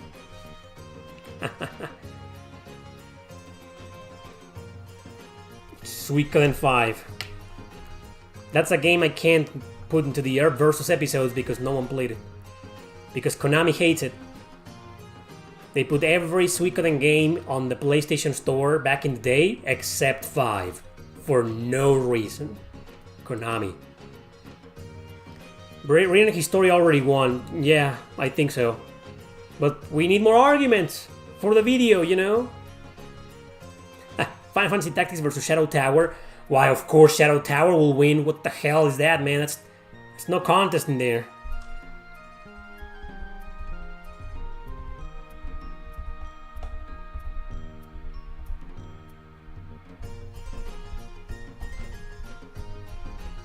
Really? I've never emulated Radiant Historia because I own the physical version. I didn't know it drops to 15 frames per second. That sucks. In Bravely Default, you can wear a sword on your head auto win. You can do that? I didn't know. I never made it that far. To the point where you wear a sword on your head. That's crazy. Yeah, I don't expect a lot of votes. Like Persona 4 versus Final Fantasy X that was last week. That got a lot of votes and a lot of arguments because, I mean, they're huge games. And these two are kind of like underrated a bit. Bravely Default is not that popular, or as popular as I thought. You know, even there are people that say Radiant Historia is overrated. I don't know why though. But I guess it's been recommended to death. Whenever people think about turn-based or RPGs on the Nintendo DS or 3DS, Radiant Historia is one of the first ones to pop up. I also bought Perfect Chronology for like the same amount of money. I think I paid like $20-something for it. Sealed. I still have it sealed. So Last Dragoon says, Radiant Historia may be less popular than Bravely Default, but honestly, it was a better game. Bravely Default was such a slog, unlike Radiant Historia, which had an awesome story, better combat system, and it's just a better game overall. Gotcha. I kind of agree. Final Fantasy VII versus Chrono Trigger. That could be a good one, but I think Trigger will win. Believe it or not, there are a lot of haters of Final Fantasy VII. In Chrono Trigger, it's hard to find haters of it, or detractors. But yeah, that could work. The two most popular JRPGs of all time are right there. Maybe Persona 5 should be there.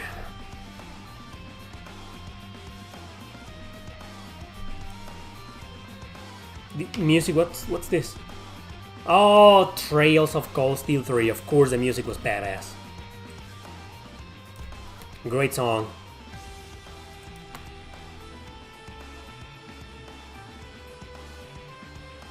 Trigger versus Cross, no, it's gonna lose. Cross is gonna lose.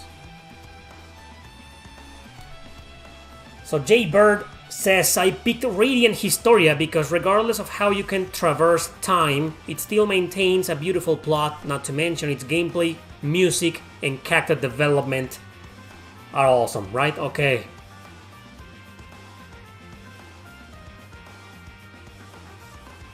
Yeah, I think Radiant Historia is not that underrated anymore. Nowadays, it's a more popular game. It's very well respected, right? But back in the day, it was like no one talked. It was a hidden gem. No one talked about it. Yeah, Final Fantasy VII got haters lately because it is cool to hate popular JRPGs. Exactly. Now even people say Michael Jordan is overrated. Final Fantasy IX vs 7 will be awesome. Yeah, it could work. We all know who's gonna win. Yeah, I mean, Radiant Historia is gonna win. No way in hell. I mean, it's just impossible. We have a winner already. But I just want more arguments. And more votes. To give it more weight.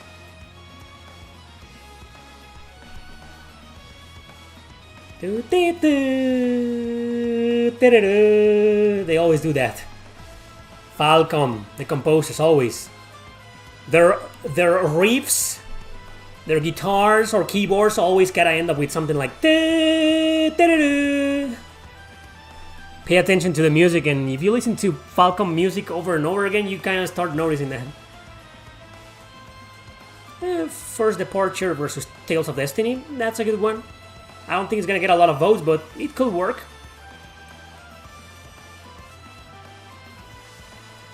Oh, it's Bravely Default trying to make a surprising comeback in the poll. Maybe not. Yeah, this is basically Tales of Arise versus Star Ocean 6 again. The difference is just not that much, but it's... I'd like to see one of these days like one abysmal that one game gets like 80+% versus like 10 or 20% something, you know. I don't think it's gonna happen because I don't know, but maybe we'll see that one day.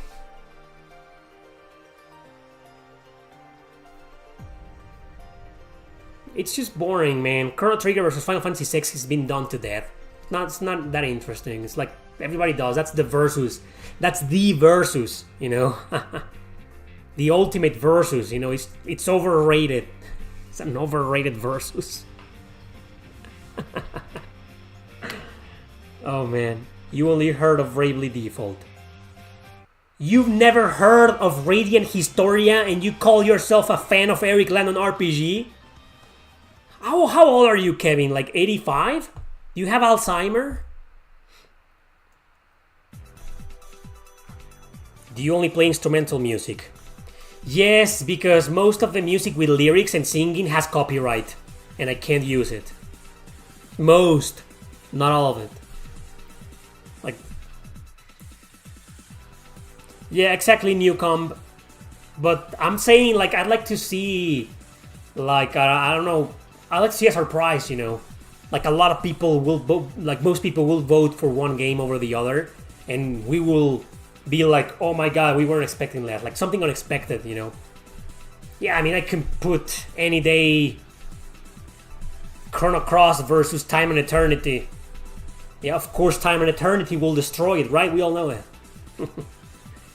No, to be serious, you know, I could put, I don't know, like, Persona 5 versus Oninaki that no one played. So that, but it's just dumb. Like, I like to see it like a decently matched, a good match, but I'd like to see one game lose miserably.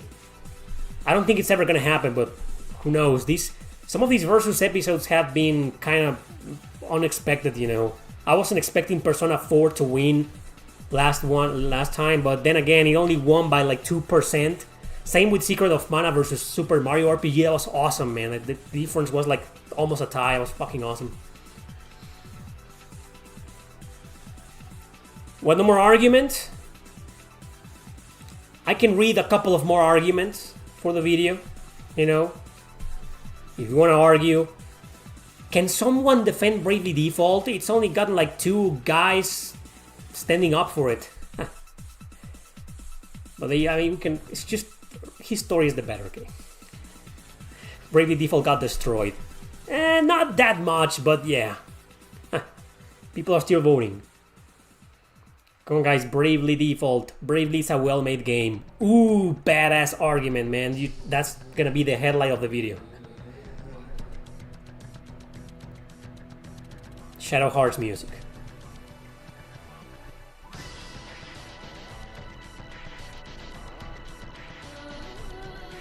We'll see Rogue Galaxy versus Skies of Arcadia. We'll see if we can do that. I like that idea. I like that versus, man. Skies of Arcadia versus Rogue Galaxy. Okay, maybe. Maybe. You hated the chibis in Bravely Default, and you hated the combat system? Or do you like the combat system? What are you trying to say here? Exactly, Bravely Default should be the more popular game because it simply sold more. Oh, you like the battle system, okay. I'm just waiting for that one argument. 60-40, look at the poll. It's a bit more even now. Not really. That's a good one. Valkyrie Profile 2 versus Star Ocean 3, that could work. Bravely Default didn't kill the franchise. So Bravely Default 2 did? What are you trying to say there? Everybody's saying Bravely Default. It seems like a consensus here in the chat is like Bravely Default is a boring game. Huh. Okay. Hong Luong says Bravely Default should have been what Final Fantasy is today. The 2-tier job system is great, as well as carrying over job abilities in order to mix and match. Okay, but you voted for neither. Seriously? Well, that's a good argument. It can make it into the video. I don't like job systems either. What's OT2? You have to choose Hong Luong. You gotta choose, man. No ties, no I can't choose, no undecided. No, man, you gotta choose. Bravely intended to be Final Fantasy V too? Yeah, kinda. Octopath Traveler 2.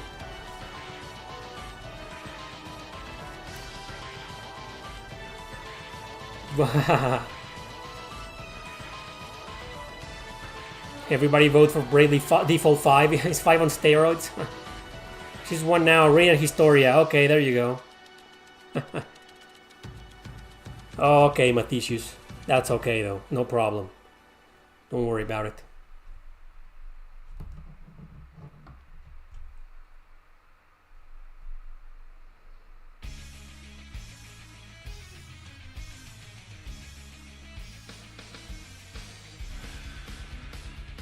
I don't know that lossless thing, scaling thing. Well, should we end this? Well, let's wait for 70 votes. One more vote, and I'll end the poll.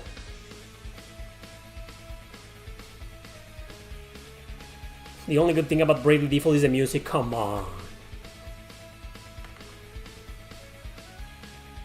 Who made the music in Bravely Default? Yoko Shimomura did the Radiant Historia soundtrack, but who made the music in Bravely Default? Who's the composer? Is it Uematsu?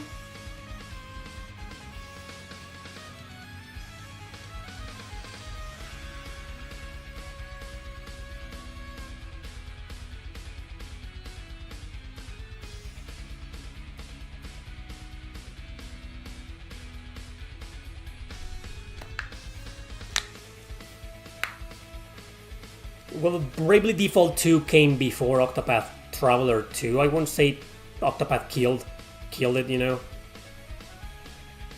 Didn't Bravely Default came out in 2021, and Octopath 2023, so they're two years apart. So. You're gonna make me look it up? Okay, I'll look it up. Thanks again, Yum Yum. The only great thing about Bravely Default is, well, its cool edition. So no one knows who's the composer.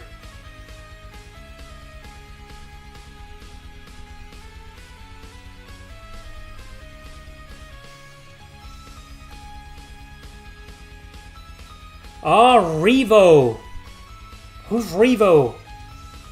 The leader of Japanese musical group Sound Horizon? Revo? Fuck is this guy? Well, I know the soundtrack, of course, but okay, Revo. Okay. How many votes are there? 71 votes. It's over.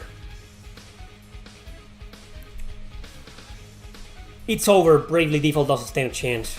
Come on, the results. Show the results. What's going on? It's lagging. What happened? The results disappear. Oh, there they are. So the poll is over. Radiant Historia won with 61%. Bravely Default lost with 39%. Well, that's a bit sad because I was really expecting Bravely Default to be up there and to compete just as previous versus episodes we've done. But, you know, I was expecting also Radiant Historia to win because it's my pick and I love it and I know it's a more accepted game than Bravely Default. The problem with Default is that it's such a grind fest that it has no personality. People were saying that it tried to be Final Fantasy, tried to be Final Fantasy V. And I agree with that. You know, it's a game that was overhyped, and I think it's a bit overrated. It's not as good as they say, in my opinion. And it tried to be something else.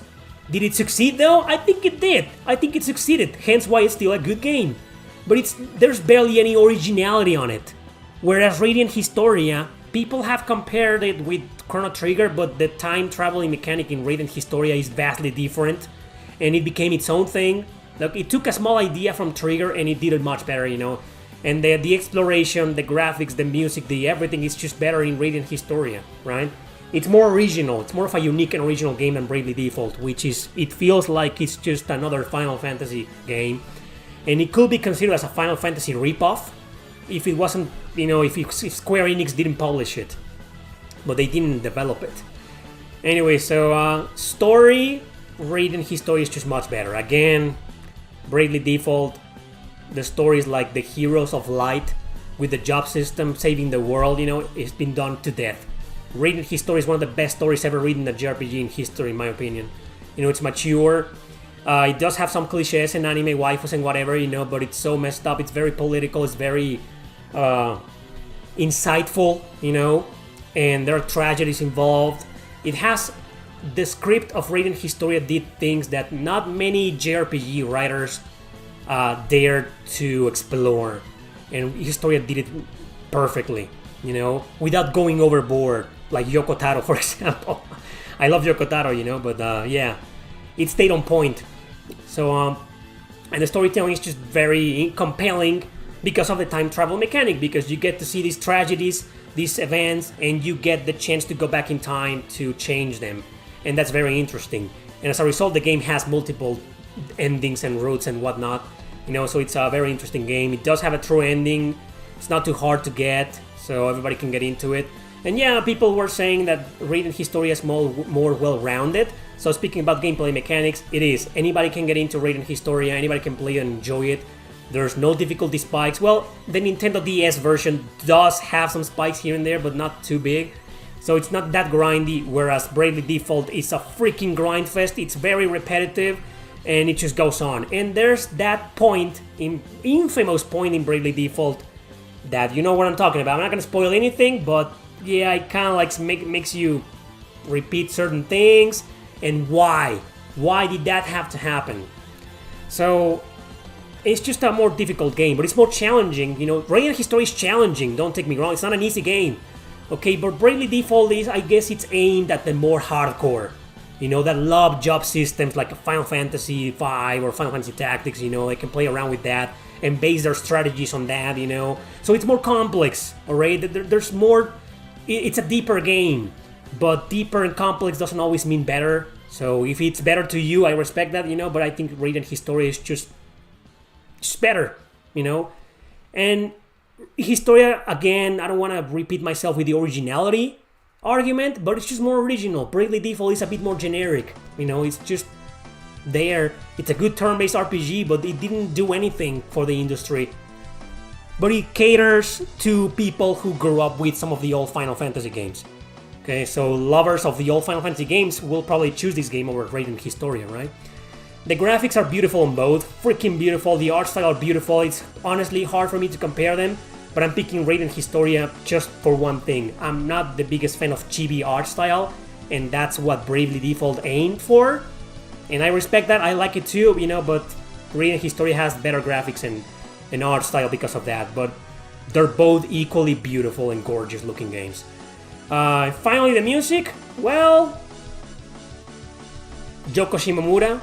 I'm a big freaking fanboy, so of course I'm gonna choose that soundtrack and the music of Radiant Historia.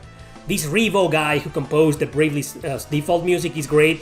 Some bangers in there, some really good themes in there, but for me personally, it just can't compete with Radiant Historia. It's just a more powerful soundtrack and interesting and lovely, you know. It's just beats Bravely Default for me personally.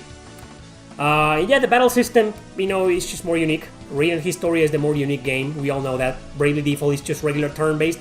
Sure, it has its uniqueness. It has its twists. You know, that you can store turns and use them all in the next one, something like that, you know. It's a good combat. I'm not cheating. I'm not saying the combat in Bravely Default is generic. It's just not. It's a good combat. A combat. But Radiant Historia has this originality, more strategic, you know. You cast your spells, you move your enemies around to put them together and attack them all at the same time. I don't know. It's just more strategic, more unique, more engaging, in my opinion. Whereas the one in Bravely Default is a bit more hardcore. So I'm not saying one battle system is better than the other. I'm just saying they're very different, and I like the one in Radiant Historia more. So yeah, Radiant Historia wins. Masterpiece. You knew I was gonna choose that game from the very beginning, and I'm glad it beat Bravely Default by almost a landslide. But Bravely Default made it up there, and I'm happy that it was a little bit of competition at least. That's it. Thanks for watching, everybody, and see you next time. Actually, that goes for the stream too, everybody. So that's it.